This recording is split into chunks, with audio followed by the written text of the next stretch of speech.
Hi guys, it's Dr. Sarah from Prince George Veterinary Hospital. We're going to do a video today on what to do if you should trim your dog's nail a bit too short, also known as quicking your dog's nail. And that's when you trim it back and you actually get some bleeding, okay? So Ayla here is our demonstration dog. Don't worry, we're not actually going to quick her nail. We're just going to demonstrate like what should happen if that should occur. So pretty much, let's say you're trimming her nails. Yeah, I know you like that bucket of treats. She's gonna go here, we trim a nail, here we go, and then you see blood starting to come out in that area.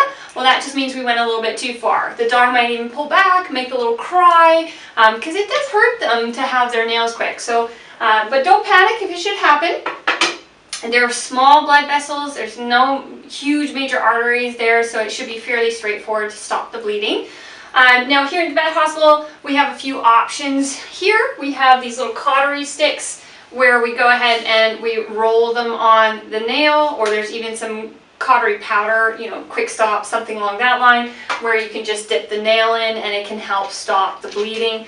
You know, at home most of the time we don't really have those options at home, but at home we might have something basic like a plain bar of soap or some cornstarch or some flour or something like that. Well, you can use those instead to try and stop the bleeding, particularly if it's fairly mild.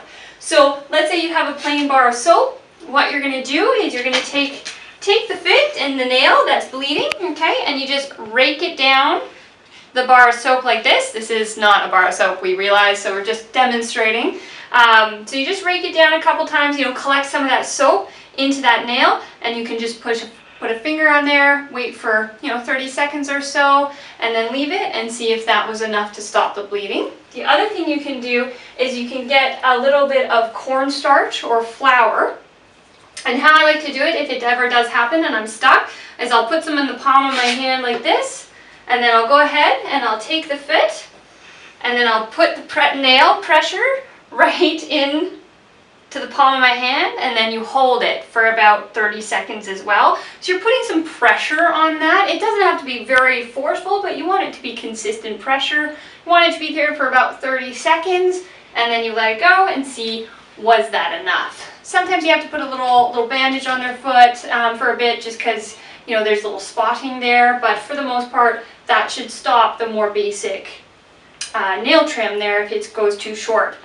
Now, times to worry is if the nail, you can't get the bleeding to stop and it's coming up to half an hour or 30 minutes there, that's when you should definitely be reaching out to your veterinary team to contact them either for more ideas or to actually bring your pet in for them to help you out, okay? So I hope that helps you guys. And yeah, if you do have any questions or anything, don't hesitate to reach out to your veterinary team.